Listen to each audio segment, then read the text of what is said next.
Okay, recording is started. Okay, so pedagogy explained. It's a funny word, so I thought that we could go over the whole pedagogy. Sorry, I'm getting myself a little flustered today. It's been a long day. So let's go over pedagogy. Let's go ahead and get a start. Okay. So what is this pedagogy thing? That's what I asked myself when I started researching this. So pedagogy is a method of teaching in which teachers teach both in theory and in practice. So pedagogy is shaped by the educator or instructor, in our case, teaching beliefs. The teacher's understanding of the culture of their classroom, different learning styles that are in their classroom, and it's essential for students to have a meaningful classroom relationship in order to build on their prior learning experiences. Pedagogy refers to the way of teaching students. So it's to build on previous learning of the students and work on the development of skills and attitudes of the learners.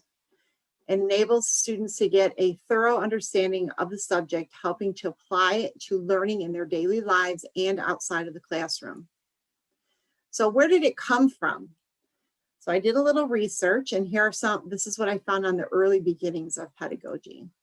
So the role of the teacher was considered an art form, and it was first introduced during the ancient period in Greece. Attending school and getting an education was something that only the wealthiest could afford for their children. So if you weren't wealthy, your children didn't learn anything other than what you taught them yourself. The role of teacher or an educator was considered the most important one in the learning process, as they gave invaluable knowledge and wisdom to children.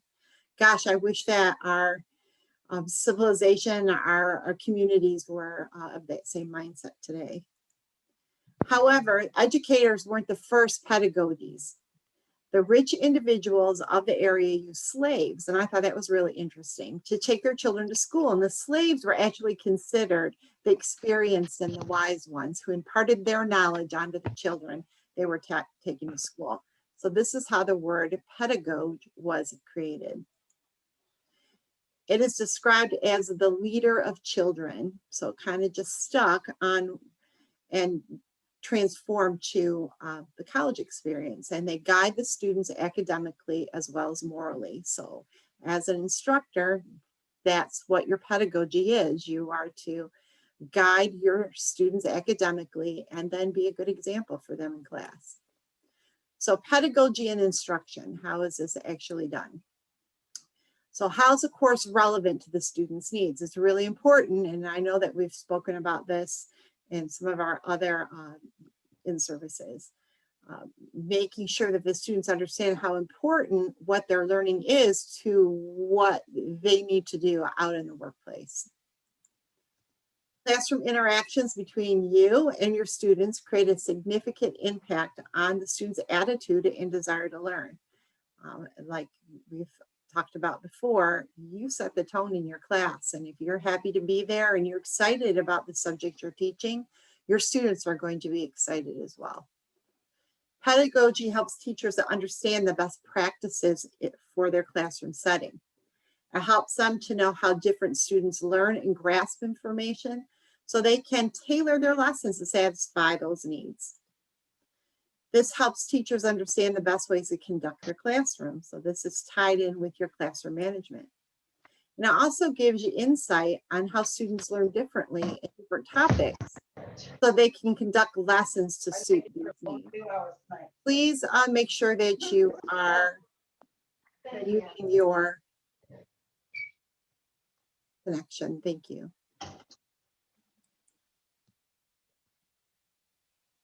And it improves the quality of education for your students. So I found 5 pedagogy approaches. So this first one, I usually have a hard time saying, constructionist approach. You did it. This helps students choose previous experiences to learn their new concepts and information. So this example of this would be learning medical terminology, comparing it to something your student already knows to connect the new term part. So like rhino is nose, they've seen a rhinoceros, it has a big nose, so that would be part of this approach. And the next one is a collaborative approach. So that's when they're working together to capitalize on each other's understanding. So this would be using a classmate's idea or story to remember or understand a concept. Please make sure that you are putting yourself on mute. I can hear somebody in the background. Thank you. The next one is a reflective approach. So that's thinking about ways to improve the learning experience. So this approach would be adjusting time management and trying a new note-taking technique. The next one is the integrative approach. So this is building connections from previously presented concepts. So that'd be remembering concepts like endocrine hormone from a previous course and what it did to understand a disease process in a new course. So that's why it's very important to help your students connect these disease processes and how all the body systems do kind of interact with each other. And then the last one is the inquiry-based approach. So this uses critical thinking and scenarios to encourage thoughtful engagement. So this would be thinking about what ifs to understand procedures or outcomes and to avoid potential problems. This is really important, especially on the clinic side when you're teaching a blood draw procedure or an injection procedure. What if I gave too much? What if I miss a muscle? What if this patient passes out? There are also 10 learning pedagogy strategies that you can use today. So the first one is crossover learning. So crossover learning is in informal settings like a museum or a field trip. This is why it's important to go on field trips if you can, or get guest speakers to come into your class. They can link educational content with issues that matter to the learners in their lives. So these connections work in both directions. These connected experiences spark interest and motivation to learn. So if you have a guest speaker who's coming in from a facility that the students are interested at possibly working at, it's going to help them to refocus their attention on what they need to do in order to reach that goal and work in a place that's like that. An effective method for teachers to propose and discuss a question in the classroom, and then for your students to explore that question. They can do it in a museum or a field trip, collecting photos, and you can do this within an online setting too. Take notes as evidence, research topics, and share their findings in class, and produce individual or group answers. So you can do it individually or break them into groups. These crossover learning experiences exploit the strengths of both environments, and they provide learners with authentic and engaging opportunities for learning. Since learning occurs over a whole lifetime, drawing back on those experiences gives you a wider opportunity, and it supports learners in recording, linking, recalling, and sharing their learning events. This next one is learning through augmentation. So students can advance their understanding of science and math by arguing in ways that are similar to what scientists and mathematicians do. So this helps students attend to contrasting ideas. It helps deepen their learning, makes technical reasoning public for all to learn. And it also allows your students to refine ideas with others and to work together, which is really important since they will be doing that out in the workplace to establish or refute claims. So teachers can spark meaningful discussion in the classroom. They encourage students to ask a lot of open-ended questions, can restate remarks in more scientific language if appropriate, develop and use experiments, which is super important in the classroom. And we can do that at Ross. You can make your own bacterial growth plates. There are directions online how to do that. Help your students to grow those bacteria and look at them under the microscope. Models in the classroom are helpful. You can use clay and help students make their own clay models. You can create teaching boards. Students can create their own teaching boards, which will help them with helping patients understand how to take care of themselves and directions on what they need to do to follow what the physician has ordered. And students can argue in scientific ways. This helps them to learn how to take turns and actively listen and then respond constructively to others. This next one is incidental learning. So incidental learning is unplanned or unintentional learning, and it can occur while carrying out an activity that seems like it's unrelated to what's being learned. So research on a topic dealt with how people learn in their daily routines and at their workplaces. So for many people, mobile devices have been integrated into their daily lives, and that provides many opportunities for technology-supported incidental learning. And unlike formal education, incidental learning is not led by you, the instructor, nor does it follow a structured curriculum. However, it does trigger self-reflection, and this can be used to encourage your students to reconceive what could otherwise be isolated learning fragments as part of a more coherent and long-term learning journey. So this would be an opportunity for you to use the Gale virtual library in your classroom. So you can challenge students to find and share results that they found in the Gale virtual library that pertains to the topics that you are teaching them in class. This next one is content-based learning. So this is when learners process new information in a way that makes sense to them from their own form of reference or from experience. So by interpreting new information when it occurs and they can relate it to what they already know, they become to understand its relevance and its meaning. So contextual approach encourages design of learning environments that use multiple teaching modalities and incorporate different forms of learning experiences. So this allows learners to discover meaningful relationships between abstract ideas and real world applications. So they learn the importance of why we do what we do and why the steps that we're teaching them at Ross are important, and that they still need to follow those steps once they get out into the field so that they don't hurt someone. It enables concepts to be internalized through discovery, reinforcement, modeling, and problem solving.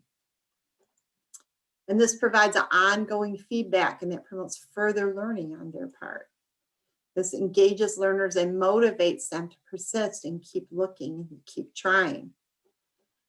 So you can incorporate this by asking your students to share what they've learned from the text or share what they've learned from experience in class.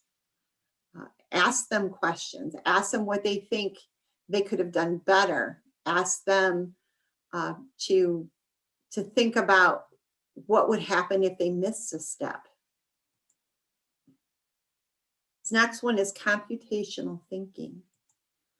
So computational thinking, this is a very powerful approach to thinking and problem solving. So what we do is we break large problems down into smaller ones by decomposition. Recognize how these relate to problems that have been solved in the past, and that helps them with pattern recognition.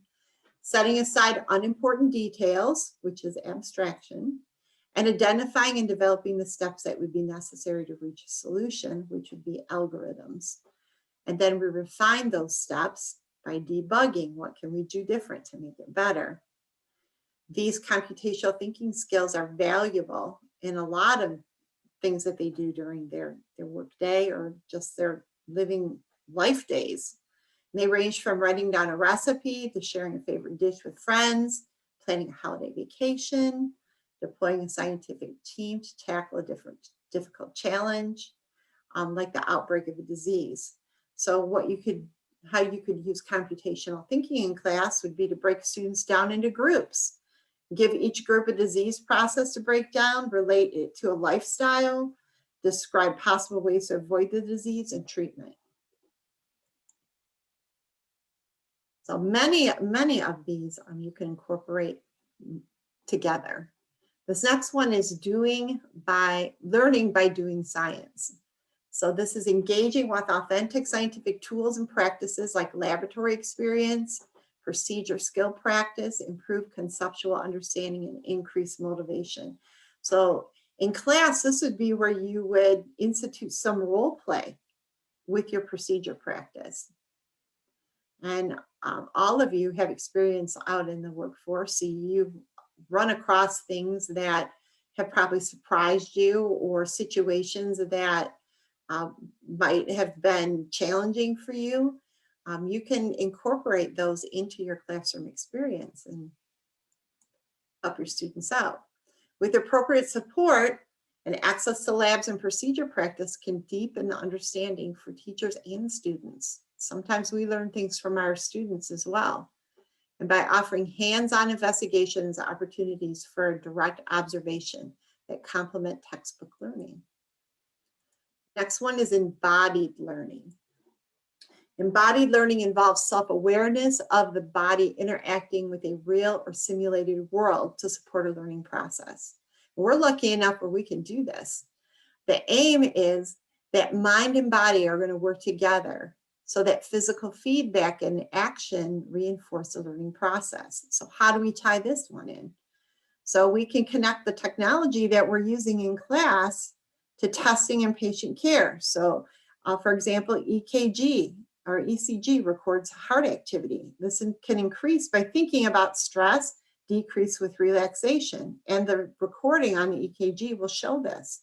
So you can have your student hook up another student to the EKG machine and then have them play some relaxing music and see how their heartbeat slows down, or give them a stressor to help their heartbeat speed up, and that will help the students understand how the body works. So technology to aid in this includes wearable sensors like the ECG, spirometry can gather personal physical and biological data, visual systems that we can track movement. This approach can be applied to the exploration of aspects of physical sciences and how breathing and heart rate impact patient health. You could even tie this in with blood pressure. And we do have pulse oximeters, so there's another example of how we can use embodied learning. For more general learning, the process of physical action provides a way to engage listeners in feeling as they learn. So being more aware of how their body interacts with their world, so they can also support development of a mindful approach to learning and well-being. So you can incorporate how to deal with stress and how to take some cleansing deep breaths, how to clear their mind when they're nervous, especially before a test or a procedure. This next one is adaptive teaching. So adaptive teaching, all learners are different. And we've already learned that in some of our other in-services. However, most educational presentations and material are the same for all. And this is a problem sometimes in the classroom. And it puts a burden on the teacher and the learner to figure out how to engage their students with some different kind of content. So some learners are going to be bored, and others will be lost. And then we're going to have a few that are likely to discover paths through the content that result in optimal learning while overworking teachers. So adaptive teaching offers a solution for us if the teacher is supported, and you are. It uses data about a learner's previous and current learning to create a personalized path through the educational content. So you'll get to know your students, and you're going to know which ones are going to kind of tune out after so long of a lecture. You're going to know which ones really kind of blossom with group activities, and then you can kind of focus your students' learning experience on your individuals that are in your classroom. I don't know what that is. Pedagogy. So adaptive teaching systems recommend best places to start and new content and when to review old content. It also provides various tools for monitoring progress, and we do that through Canvas. And they build a long-standing learning practice such as textbook reading and add a layer of computer-guided support. Adaptive teaching can either be applied to classroom activities or in online environments where learners control their own pace of study. Then we have analytics of emotions. So noticing and interpreting the facial expressions and body language of the student can help instructors respond differently to emotional and cognitive states. So more generally, students have mindsets such as seeing their brain as fixed or malleable, strategies like reflecting on learning and seeking help and planning how to learn, and qualities of engagement like tenacity, which deeply affect how they learn. So, I mean, we have all experienced students who are just go-getters. Nothing bothers them. They're happy to be in class. They want to participate. They do all their work as soon as possible. They're very focused on grades. And then we have others that have always been told that they're not smart enough to be successful, and that they're not going to be able to be successful if they have to read a lot. And those are the ones that we really have to reach out and help. So to become more responsive to the learner, it's recommended to combine computer-based systems for cognitive learning with expertise of human teachers in responding to students' emotions and dispositions. And we have that in our hybrid program. We have where students can learn on their own, and then we have the aspect where they come to the campus and get that human experience with their teacher. Stealth assessment. So the automatic data collection that goes on in the background when students work with rich digital environments can be applied to unobtrusive stealth assessment of their learning process. So learning management systems like Canvas that we use incorporate stealth assessment for us to learn and measure how our students are doing in the course. So we can tell how much time they're spending in the course. We can look at their tests. We can see what answers they've missed and how long that they spent in the test answering the questions. Assignments we can get into and see a number of attempts that it took for them to complete the assignment, the number of pages and the areas of access in the course. We have all that hidden data that our students don't think that we can see. Self-assessment, stealth assessment can test hard to measure aspects of learning, like perseverance of our students, creativity, strategic thinking. It can also collect information about students' learning states and processes without asking them to stop and take an examination. In principle, stealth assessment techniques could provide teachers who have continual data on how each learner is progressing. I know we've had a in-service on how to use these stealth assessment tools in Canvas. If you have missed that one, you can go back and watch that recording. And I highly suggest that you do. So with all of this stuff, why is pedagogy important? It's important because it improves quality of education for our students. And that really does start with us. And it harnesses team learning. This is a really, really important aspect that our students need to get a hold of and learn, because in the healthcare field, they're a team. No monotonous learning. We have enough of our different resources at our disposal to help our students utilize those resources. They should never be bored in class. They can learn in their way. It's convenient for special students because we can recognize what special needs they have and then target those needs with some different techniques that we already spoke about. Improve student and teacher communication. We make that extra connection with our student. It helps improve retention, which is very, very important for us. If students feel supported and they feel that they can be successful and we've given them motivation and the tools they need, they're going to stay in class and they're going to finish our program. So, does anyone have any questions?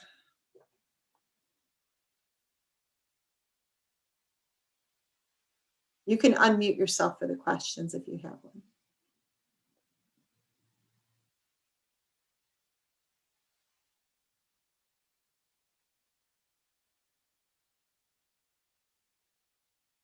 Okay, well, I hope that this was helpful for everyone, and Like I said, these presentations are recorded, so we will be uploading those for you to view in Paycom. Thank you very much, and have a great rest of your day. Thank you.